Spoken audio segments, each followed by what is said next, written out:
this anniversary of St. Lucia's 25 years of independence, it is a very special pleasure to be speaking with Sir John Compton, first Prime Minister of St. Lucia. Sir John, you were the Prime Minister who took St. Lucia into independence in 1979. You are described as the father of independence. Some speak of you also as the father of the nation. What are your memories, Sir John, of that historic moment 25 years ago? Well, you know, an occasion like this, you're filled with emotion. It was a very emotional one to see the flag of St. Lucia go up and to hear the cheering crowds and to see exactly well, we have done it. We have come to adulthood, as it were. We have accepted responsibility for our own affairs. But I must tell you that independence for St. Lucia alone was not my first choice. When in '74, when the Little Eight broke up and everything, we were trying to get a union of the Windward Islands.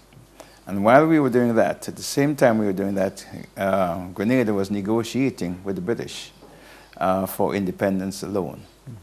And once Grenada had gone, we took the decision that we cannot, as in the words of Errol Barrow, we can't be hanging around the corridors of the colonial office after closing time.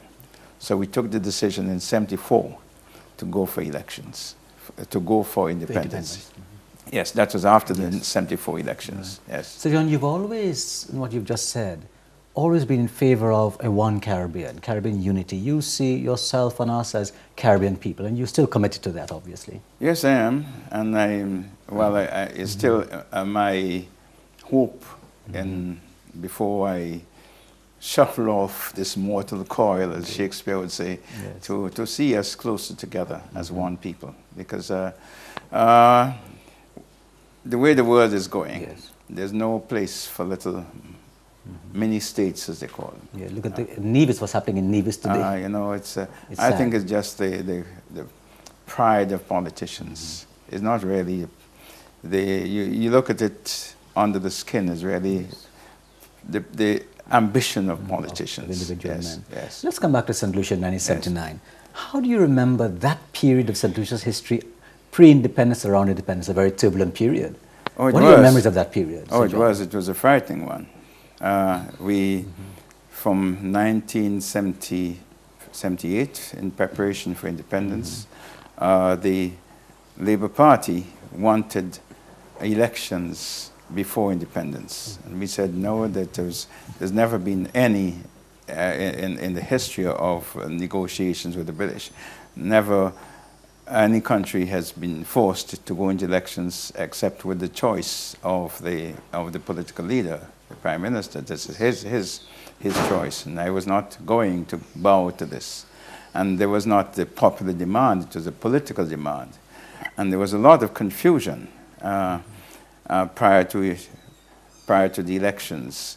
We had the civil service strike, we had the teachers' strike, we had all type of confusion.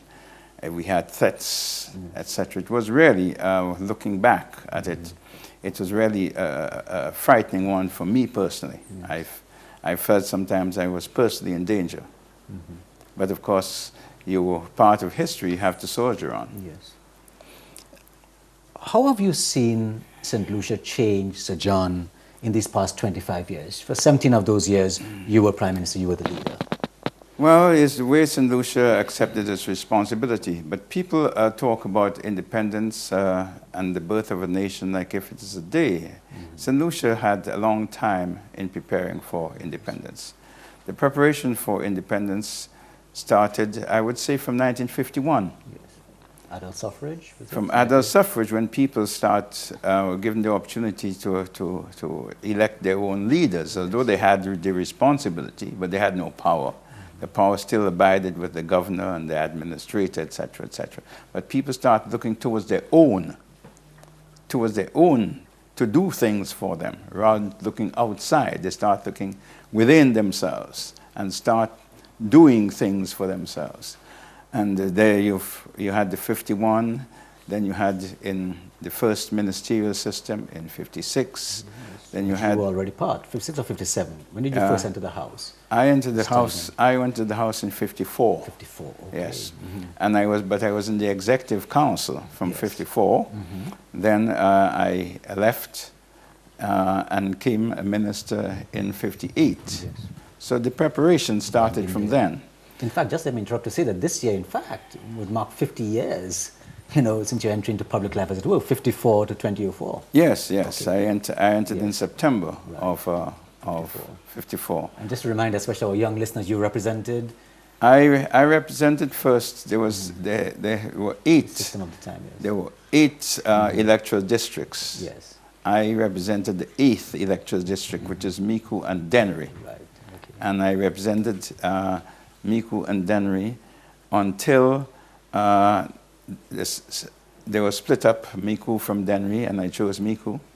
Then afterwards, of course, Micoud was again cut up, and I represented Micoud South. Yes. So I pushed myself further south. Yes. So I started from Dennery and Micoud, then Micoud, Micoud is the whole of Micoud, South, and Micoud South. So when I exited, I was getting nearer and nearer the door. Yes, indeed. So after, in fact, after more than 50 years in public life, after 29 years as Prime Minister of St. Lucia, coming back from those early days, what do you consider, Sir John, your major achievements, your major accomplishments? Well, I don't know. There are many. People start looking at the physical things, as you built a dam, or you joined Pigeon Island, or you did. No. I would like to be remembered the part I played in education. When you speak about preparation for education, you know, we were doing, as it were, we were called upon, like the Israelites of old, to make bricks without straw. We had to create a nation. We had 2 secondary schools. If you speak about a nation is built on its people, we had 2 secondary schools. The total population entering secondary school when we came into independence was just over 300. St. Joseph Convent and St. Mary's College. And we had to find the civil service, we had to find a foreign service, we had to meet the challenges of the times, we had to get people to take the responsibilities, to be managers of banks as they are now, to managers of corporations, etc. All of these things we had to create within this very short time. The people just were not there. We had to educate them. So when we took a conscious decision, and I think I must at this stage give Alan Busquet the credit of when we were speaking about what do we do to celebrate our independence, what do we do? Some say you must build a monument, you must build this, you must do that. And Alan Busquet said, you know, what we should do, we should make secondary education free. And of course that was always in our mind, but I remember the person who really galvanized that in the cabinet was Alan Busquet. Let's just make secondary education free. But you can make secondary education free. But you had to get a number of things. First, the physical plant. Yes. You had to get the schools. And schools are just buildings. Yes. You had to get the teachers. And having got the teachers, you have to train them. So it was a big task of building this nation. From, as I said, it started from even before we decided to make it free legally. Yes. But we started the whole preparation to get the Sir Arthur Lewis Community College. It was not that. It was just started with just a teachers training college. Teachers training college. They went to sixth form and went there. So that is where we started in building this nation, by educating the people. You know, there is a Chinese saying. It said, if you're planning for a year, yes, they say plant rice. We would say plant bananas. Yes. If you're planning for 10 years, you plant trees. But if you're planning for a generation, you educate your people. And that is what we're doing with a conscious effort to educate our people. What about your contributions and your achievements of yourself and your government, of course, of the day in terms of the other major sector, agriculture? Because you oversaw the transition from sugar to bananas, am I right? In terms of historical. Speak a bit about this, Sir John, and well, especially bananas. And yes. This was one of the dangerous times. You know, the sugar is a legacy of colonialism, a legacy of slavery and colonialism. And still we had this residue of it in the sugar valleys. And there were always restless people. People, anytime you want trouble, it came from the valleys because the people had no roots. When I came back from England, I started, because my family are from the East. That is why I had my political roots. My family, generations of them lived in Miku and Dennery. And when I came then I saw what was happening in Dennery, I decided, well, I am your son. I could not allow this to happen. So I proceeded to dismantle, whatever way the historians would put it. The stories of you is quite a radical. Yes, I know. All You know, right, yes. however much to dismantle the system. But when you dismantle, you have to build. Yes, of course. Dismantling the sugar industry, what do you put in its place? And the banana industry came. Yes. And I pushed it and get the small farmers to get into bananas, get them the credit, get the institutions organized, like the Banana Growers Association and all these things, to bring the farmers, empower the farmers, so that they, because there was a market for their crop, they were marketable themselves. Yes. They could go to the bank and borrow money. And that built a completely new class. And the whole modern St. Lucia came out of all of that. Exactly. All That these is why I things, yes. grieve so much to see what is happening to that industry.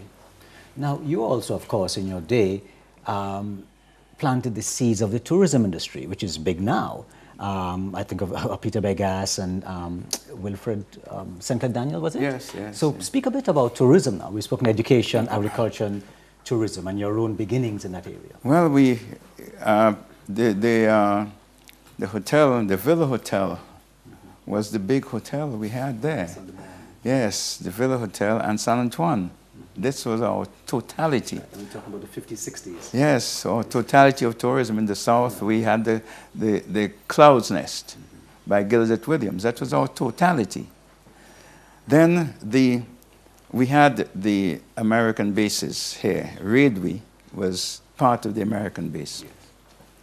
And that was handed over to us by the Americans after the bases. Closed down after the war. It was handed over to us.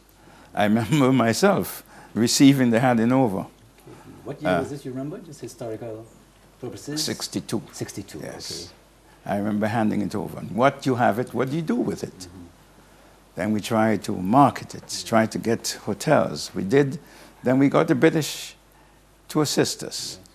It was Commonwealth Development Corporation. They agreed to build hotels in these areas. And so what the St. Lucian Hotel is now, it was then the Caribbean Hotel. There was the St. Lucian, was it? No, it wasn't the St. Lucian. No, I forget the name of it. St. Lucia Beach. The St. Lucia Beach St. Lucia Beach Hotel, yes. Radio, that's right. Yes. And later on you had Caribou High. Yes, right. But the St. Lucia Beach, we started off that, but it was a disaster. People had to be carried off with big bumps from mosquitoes and sandflies, carried off to their planes. And that is pre the causeway. No, that's caused the causeway. That's what I'm coming to. That's exactly. Because of that, we tried everything to do to clean that swamp. Yes. Because it was a filthy swamp. Then I got consultants in. Yes. They told me all type of things about spraying. But one, Moses Matalon from Jamaica, he came and said, look, you can't fill that swamp, you have to drain it. You have to. So we went and created a lagoon, as it were then. And from that is the seed of the modern tourism. Indeed. Okay, we started there.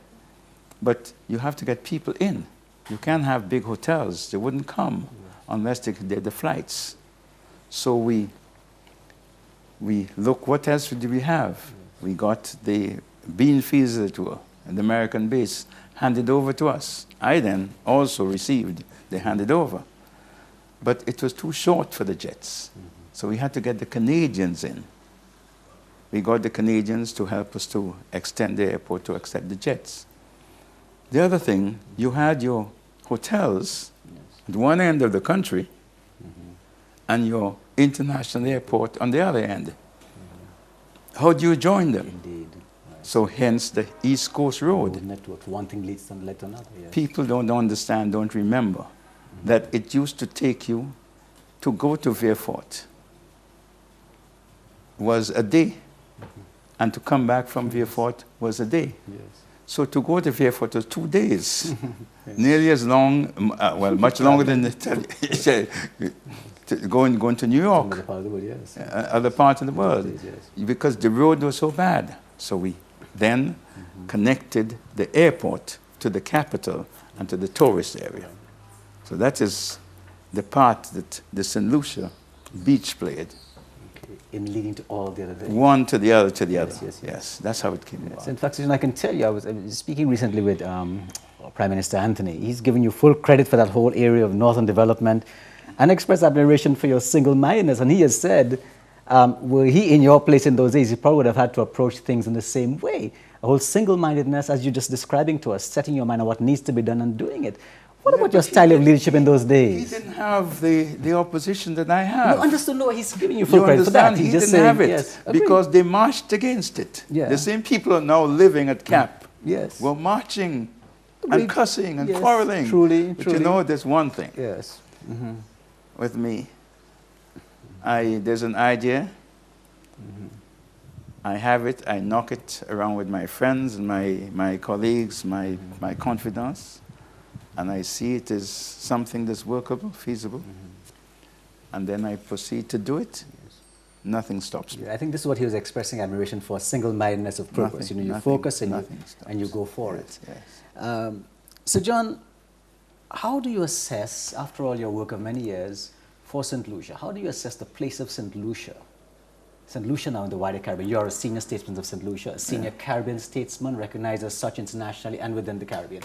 How do you see your St. Lucia in the wider Caribbean after 25 years of independence? What is our place in the wider Caribbean? I am glad to see that St. Lucia is still respected in the Caribbean. Still respected. Now we can have the President of the United Nations. I mean, it's because we built, we had a reputation, we can be trusted. St. Lucia took over from very early. St. Lucia took over the leadership of the OECS. At that time, let us realize, let us look at the time, the period in which St. Lucia became independent. We didn't become independent alone, but around the same time, there was Dominica with Eugenia Charles. There was St. Vincent with Son Mitchell and myself. We took over the leadership of the OECS.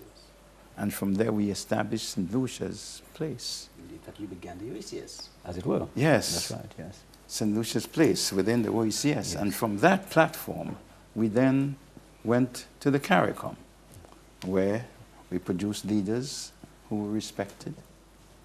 So that St. Lucia has got a good reputation within the Caribbean community and even wider. Yes. In terms of contemporary movements, the movements that are going on, what you hear yourself within the Caribbean among the leaders towards deeper economic and political integration, and you have said earlier to me that you are committed to an integrated Caribbean. What is your evaluation of present movements, present efforts towards this, Sir John? Well, as frankly as you want to speak. I think that we appear to be dancing the twist.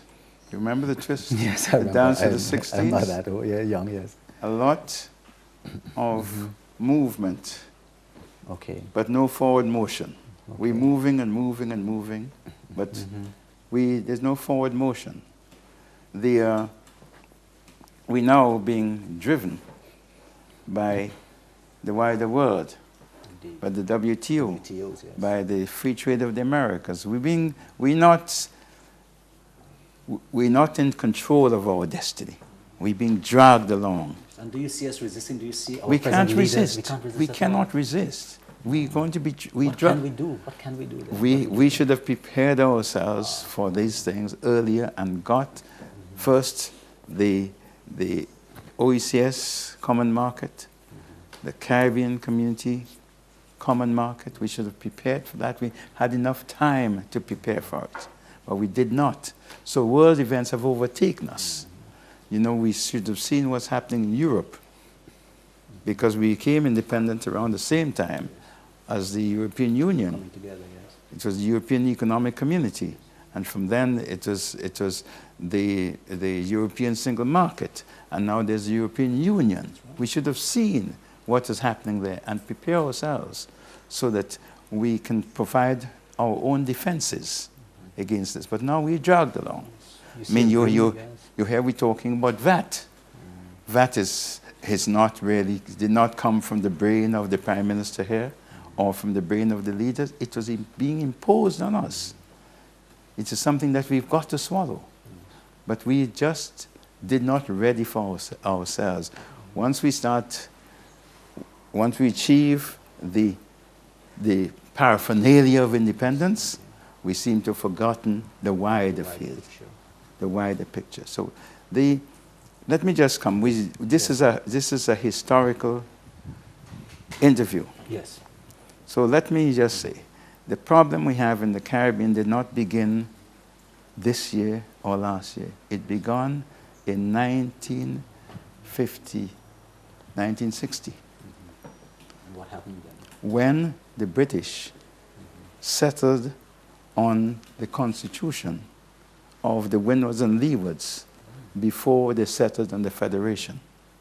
So it gave the leaders of the small islands power, yes, or the parents of power, the paraphernalia of power, yes, which they're not up to now prepared to give up.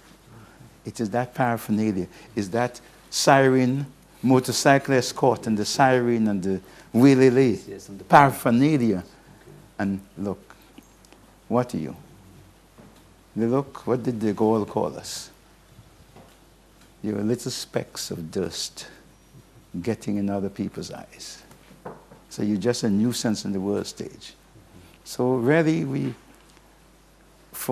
after independence, we did not use our independence in a way that will foster greater Caribbean unity. In fact, we use our independence to destroy, to keep our people further and further apart, in spite of the talk of Caribbean unity, etc., etc.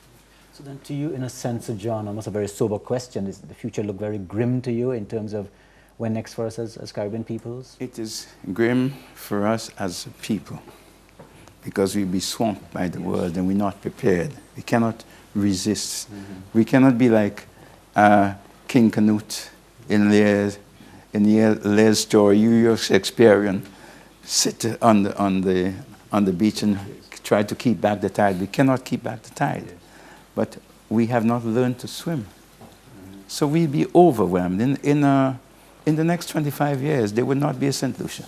Do you see a kind of return to a kind of colonialism, which I've read sometime because somebody suggested this, we almost become American colonies or something? Do you think no, that's not impossible? In the cards. That's not in the cards, no. Okay. No, but you will be client states. Okay. Like everywhere else? You will be client states. Yes. I mean, you will be used. Mm-hmm. You have a vote in the United Nations, then you need it. Yes. You don't need you anymore. Mm-hmm. It has happened before. Yes. Let's just look at the influence of the United States, the government. I'm speaking the government. Right, yes.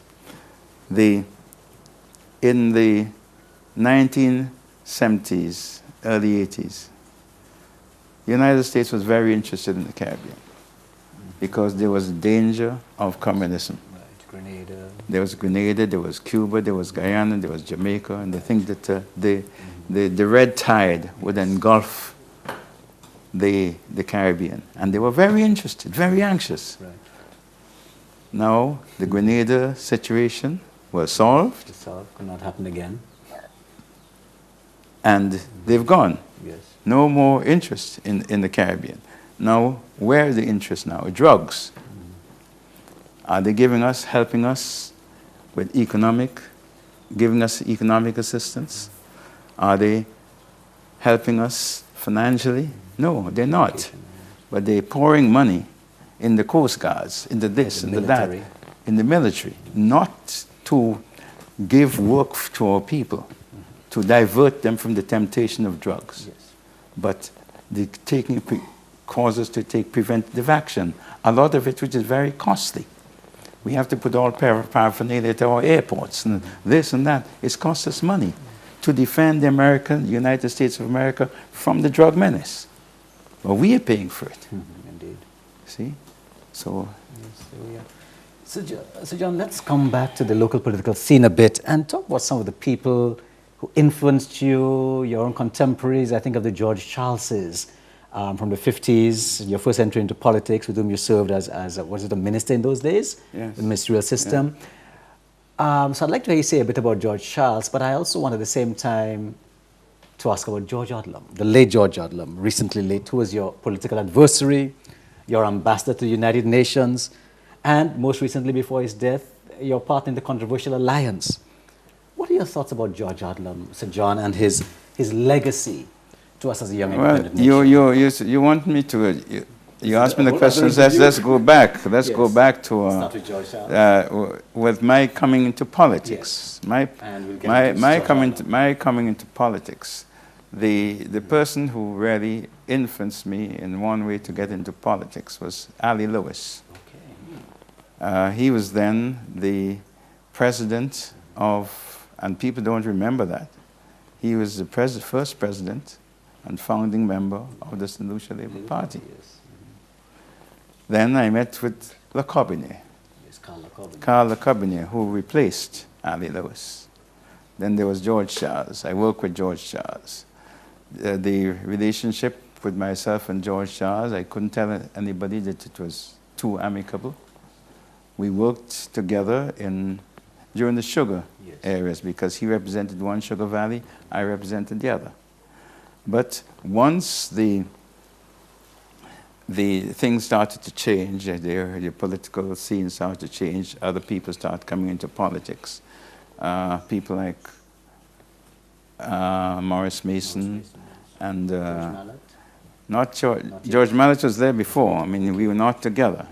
I'm speaking of then. I was then a member of the Labour Party. There was Morris Mason. There was Monroe's. With Bousquet, yes. But I'm speaking about a certain type of people going.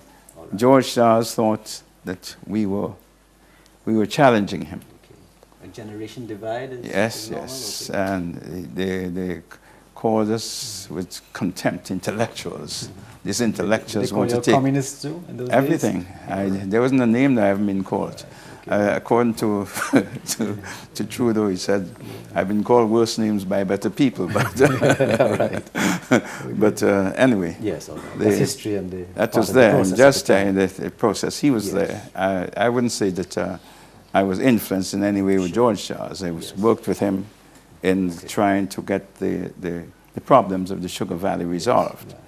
Then there was Morris Mason, who was he was one of the best organizers we had. Morris Mason is the person really who created the present day Labour Party, gave it a structure, gave it a symbol, gave it a constitution, etc. All of that from Morris Mason. But while Morris Mason was working that way, he was being undermined. I mean, there was just jealousy creeping in. So we had to leave. And we left. Okay. Then George Odlum, whom I knew, as you asked me about him, I knew him from his boyhood. We were neighbors, or friends, etc. He came to my home, I went to his home, etc. When he graduated from university, the position in the what's it called, the OECS, it was WISA, West Indies States in Association. West Indies Associated The States. office was here, was it? Yes, That's his right. office was Top here. of the post office somewhere? Yes, That's yes. Right, I recall, So I recommended him, and he came back here. But he had his political ambitions, and he believed that I was in his way. And then we had a type of what people call love-hate relationship. Yes. Well, for want of a better phrase, Yes. that. But I saw in him potential. I saw in him potential. And his great potential, besides, of course, being in the arts and artists and acting and so, his great potential, as I saw it, was in the international stage, not in the local politics. Yes. And I tried to promote him from WISA when I had an opportunity. I see that I thought his talents were wasted here in what he was doing. I got the opportunity, I sent him off to the United Nations, where he performed very well. I mean, he never missed a committee meeting. Yes. And within less than 2 years, Yes. he was chairing this committee and that. So, but he thought his field was to be head of in politics, and I was in his way, and I wouldn't get out. So he tried in one way. So let's not get there. Yes, no, but that All is right. the history of the day, the men. Well, he's- yes, okay. but Okay, still yes. How do you rate Sir John, then following on from that, and here's a question for you, and please answer frankly, how do you rate the present crop of St. Lucian politicians? Both the present government, also the opposition, I mean your own UWP and the politicians coming up. What do you see when you look at the political field broadly, both on the government side and the non-government side? As an older politician, what would you say to these young ones? But how do you rate them? What do you see happening among politicians? And well, I think they came in with great promise. You're speaking about the present government? Yes, okay. they came with great promise. You know, with people, Yes. I've been around too long, Okay. the same face, the same voice, Okay. offering the same solution. You must work hard, you must educate yourself, you must save money, all of these things. You know, we heard that before. Yes. Okay. You understand? So now let's have a change. You had a change. You came with great promise. And to me, they've lost their way. Okay. They've lost their way completely. The foundation that we laid, they could have built on it and remain in power for I don't know how many years. But build on what's there. Don't try to destroy it. Yes. You know, they try very much to airbrush me out of history, you know, or to try to discredit me. You can't do that. You can't do that. I've gone. You're like throwing stones at the moon. You can never hit it. You know? So, Well, but when you say it that, was Sir John, it's a disappointment. Yes. You know, for instance, we started when we had the opportunity. Remember, let's just look at St. Lucia independence. Let's just look at it in 3 stages. Yes. The first, 79 to 82, Yes. pushed us back about 10 years. We had to rebuild St. Lucia, like in the words of Kipling. You had to build them up with worn-out tools. And I remember in 82, the thing that came up into my mind when I was re-elected, Yes. that if you'd seen the things you gave your life to broken, and stoop to build them up with worn-out tools. That is what. You had to start again. So we pushed back 10 years. People don't know. People don't realize. Yes. Economically and otherwise? Economically, socially, in every way. We were pushed back 10 years. The country was divided. There was hate. You had to work to reunite the country. So I'm taking it from 79 until 85. I did not see my way out of the 79-82 disaster until 85. Then we had the elections in 87, which gave us a very narrow majority. You couldn't do what you wanted. Then you had the position from 92 onwards, in which we had a more comfortable majority. But the things that we'd started, the things that should give us, build on the foundation for independence, they have not followed through. Everything we want to do is to change. We change the name of this and change the name of that, and a lot of cosmetics, when, as we said earlier, we should spend our time to build up our strength to face the international community that's now not friendly. Let's take education. We look at education, as I said, it's a basis for the development of a country, it's particularly a small country with no natural resources. Yeah, I wouldn't say natural, I mean, let me say physical, because your brains or your people is a natural resource. But without physical resource, you had to educate your people. And you had to look and to see, for what are you educating them? Yes. You look 10 years down the road and see the children who are entering school. 10 years from now, what type of society it would be? Right. It will be a technological age. So the whole thing was really to start the basic retraining of your teachers to meet the technological challenges. The retraining of your teachers so they can impart the knowledge into those children to meet the challenges of the future. We haven't done that. We have not. The curriculum has not changed. You have a number of children that don't make it to the senior secondary schools. Yeah. Where are they? They're lost. Go to the bodily prisons, and that's where they are. You know, you can't use your resources, the resources of this country, it being abused and misused.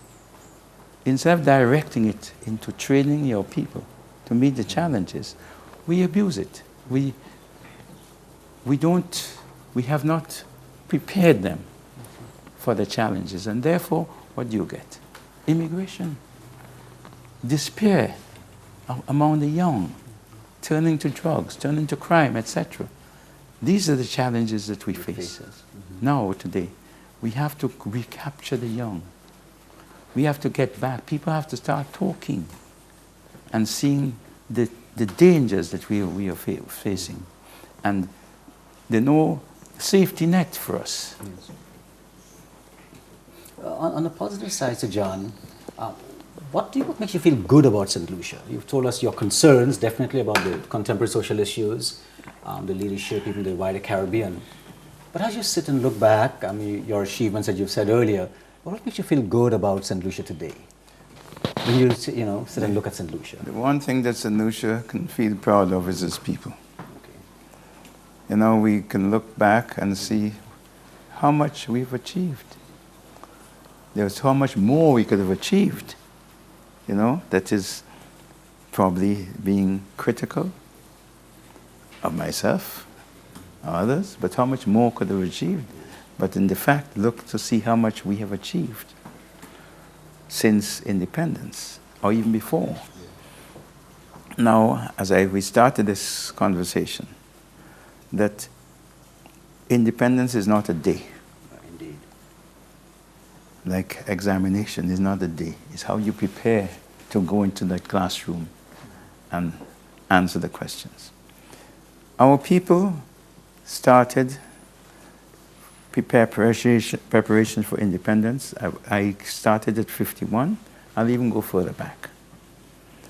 When the small, for using a contemporary word, the black middle class started emerging. And they created certain institutions to break the monopoly of the plantocracy.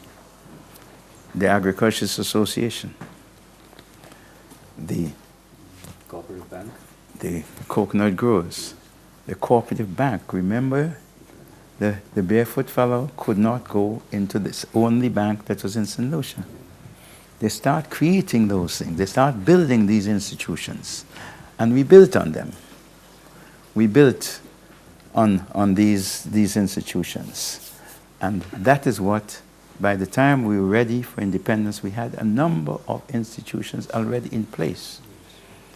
We had, for instance, when you speak about Rodney Bay development. For the Rodney Bay development, we had in place the National Development Corporation. I have to speak to them sometime. We had the housing, UDC, the Urban Development Corporation, to see about housing. We had the Mortgage Finance Corporation. We had a number of these, the National Insurance Scheme. All of these were the bricks on which we built our independence.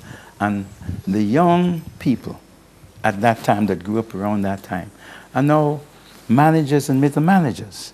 So that is what gave me hope, that they see the opportunity and they've taken that opportunity and they brought us to where we are today. In many ways, you would say perhaps what you described to us is your legacy to St. Lucia, in a sense. If you were to step back a bit and say, yes, what have I left as your legacy to St. Lucia? Yes, to have created all the institutions on which St. Lucia can be built. Yes, truly independent as far as is possible. Give the people a stake in their own country. Give them a stake. That is what we try to do. You know, people looking back, the motto of St. Lucia, the land, the people, and the light. The land doesn't only mean the country of St. Lucia. Let's look back at the land. I remember driving from a political meeting in Ansoray, and I was going to a political meeting in Dennery. And after I left the village of Ansoray, until I got to the village of Dennery, I don't think 1 acre of land in that area was owned by St. Lucians. It was the Roseau Valley. Then you come over the hill, you met the cul-de-sac valley to the Bardell Hill. From the Bardell you met the Dennery Valley. All of this. Foreign owned? Well, even they were not foreign owned, yes. They were not ours. Not ours, yes. Now, what has happened today? Except for house spots and things like that, land that St. Lucians themselves consciously sold to others. Yes. All of it is owned by St. Lucians. Isn't that an achievement? It is very much so. Huh? And we didn't have to do like Mugabe. We didn't shed blood. We prepared the institutions, the St. Lucia Agricultural Bank, to give people the opportunity to buy land. And they could buy land because they had a crop, a banana crop, from which they could market and pay those loans. You understand? Yes. So these are things, when you look back, so that's the land. The people, with two secondary schools, now they're 18 or 20. In that time, educate your people. So the land, the people, and the light, to give them the education. So what we're doing is fulfilling the motto of this country, the motto that we gave.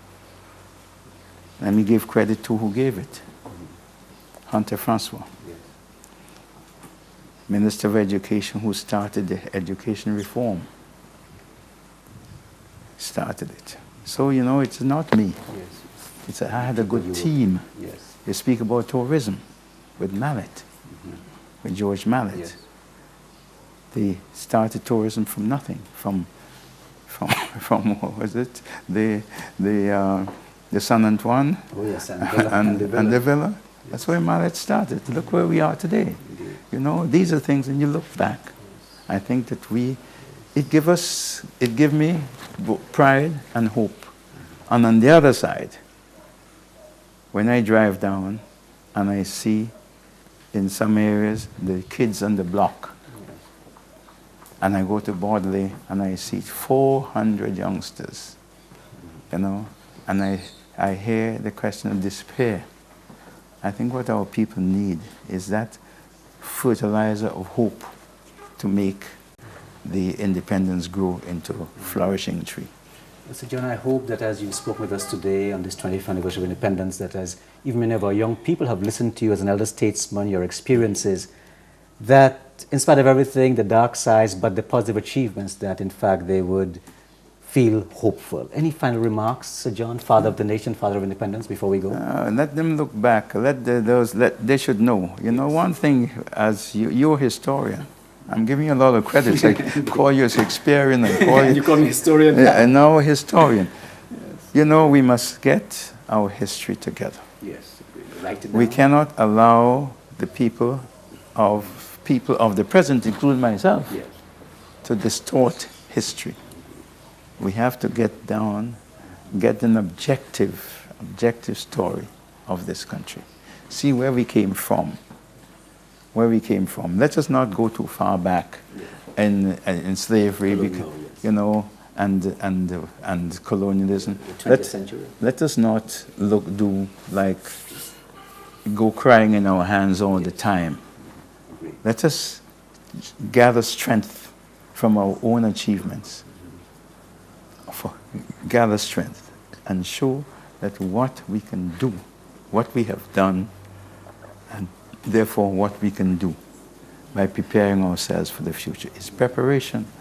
You know, as people speak about a genius, say genius is 1% inspiration, 99% perspiration. Yes. We have the 1%. We have the 1% of inspiration.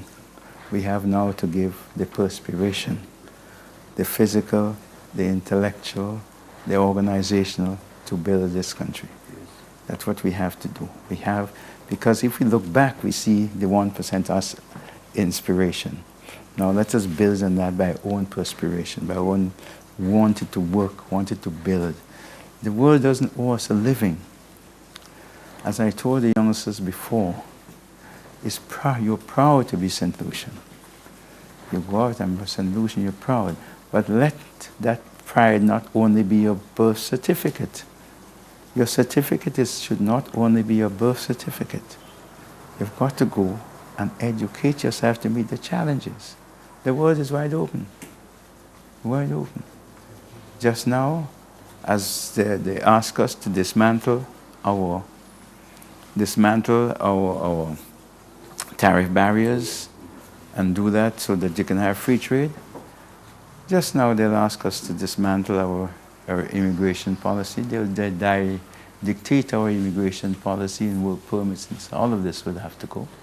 And can we in our own country, would we in our own country be able to stand up for ourselves and not show is our birth certificate, but I can meet the challenges of the world. Let us not hem ourselves in insularity. Let's not hem ourselves in. Let us educate ourselves so that we can, the world is our oyster. We go abroad, where your birth certificate don't count, but your intellect counts. That's John Compton, father of the nation, father of independence. Thank you very much for speaking with us. Thank you. Okay.